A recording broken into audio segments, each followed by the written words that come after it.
Nah, anak-anak ibu diminta untuk bisa memahami bagaimana proses pembuatan batik tulis tersebut. Nah, minggu lalu kita sudah mempelajari mengenai pengertian batik tulis dan konsep-konsepnya. Di sini ibu mau nanya, siapa di antara kalian yang masih ingat tentang materi minggu lalu? Saya kok. Silakan Putri. Batik adalah seni menghias dengan teknik pelintang warna menggunakan malam atau lilin untuk menciptakan motif atau pola tertentu. Dan konsepnya yaitu konsep teknik dan konsep motif. Oke, terima kasih atas jawabannya Putri. Nah, di sini siapa lagi yang bisa menambahkan jawaban dari Putri? Saya, Bu. Oke, silakan Putri. Terima kasih, Bu, izin menambahkan jawaban Putri. Jadi, batik adalah seni menghias kain teknik pelintang warna menggunakan malam atau lilin untuk menciptakan motif atau pola tertentu. Nah, oke. Ibu rasa Anda semuanya sudah paham mengenai materi minggu lalu. Nah, sekarang sebelum kita masuk kepada pembuatan batik tulis ini, maka Ibu akan menjelaskan dulu alat dan bahannya. Nah, pertama yaitu alat yang kita gunakan canting. Dan yang kedua kita menggunakan lilin. Lilin ini bisa dikatakan sebagai malam, yang dimana lilin ini gunanya untuk membuat garis pada motif batik. Selanjutnya kain. Kain ini terdiri dari kain prima dan primissima. Selanjutnya yaitu pewarna. Di sini juga terdapat pewarna ramasol dan naptol. Selanjutnya water glass. Nah, guna water glass ini sebagai pengunci warna yang telah kita beri warna pada kain tersebut. Kalau kita tidak menggunakan water glass ini, maka kain tersebut akan menjadi luntur. Selanjutnya yaitu kompor. Kompor ini gunanya untuk memanaskan lilin. Selanjutnya gawang. Nah, gawang ini gunanya sebagai tempat penjemuran setelah kita memberikan pewarnaan pada batik tersebut. Nah, oke, di sini sudah terdapat cantik, lilin, kain, pewarna, water glass, kompor dan gawang. Nah, Ibu ada membawa alat dari beberapa alat dan bahan ini. Yang pertama yaitu cantik, lilin, kain, dan pewarna. Nah, kita lihat ya.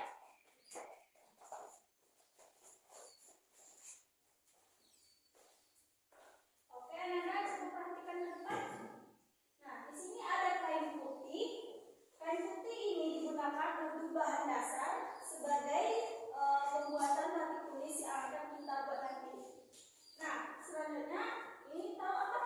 Lilin. Oke, ini lilin ya. Seperti apa nih? Seperti sabun ya. Apa perbedaannya lilin ini sama sabun? Sabun itu berbusa. Oke, ini lilin. Oke, berbeda sekali ya dari sabun. Sabun yang gunanya untuk mandi, kalau ini gunanya untuk membuat batik. Oke. Nah, di sini ada canting. Nah, ini bentuk canting yang kita gunakan untuk pembuatan batik tulis nanti. Canting ini kita gunakan untuk membuat motif batik tulis. Makanya itu dinamakan sebagai motif batik tulis karena kita membuatnya secara manual tanpa cetakan. Nah, selanjutnya ini ada warna. Di sini Ibu membawa dua warna, yaitu pewarna ramasol ini, yang biru ini, dan yang keren ini pewarna naptol. Nah, pewarna naptol ini kita gunakan pada proses pencelupan menggunakan garam. Bisa juga kita gunakan dengan teknik colet, tapi agak susah. Nah, kalau ramasol ini kita gunakan bagusnya itu teknik colet ya, agar warna itu bisa melekat dan tidak mudah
di gawang.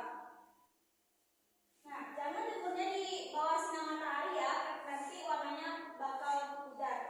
Jemurnya di tempat yang gelap aja, yang tempat redup lah. Nah, oke, apakah anak-anak semuanya paham mengenai yang dijelaskan sekarang? Paham.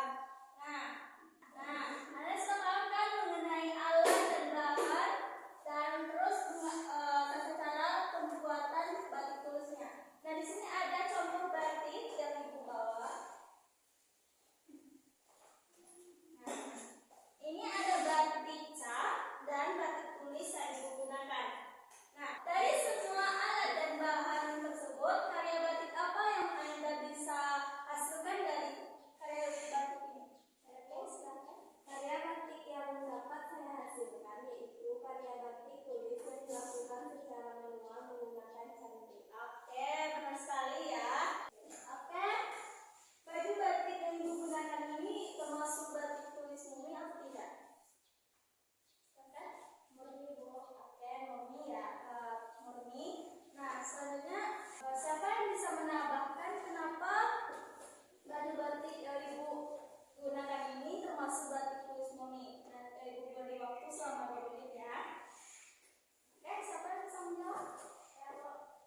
Ya, oke.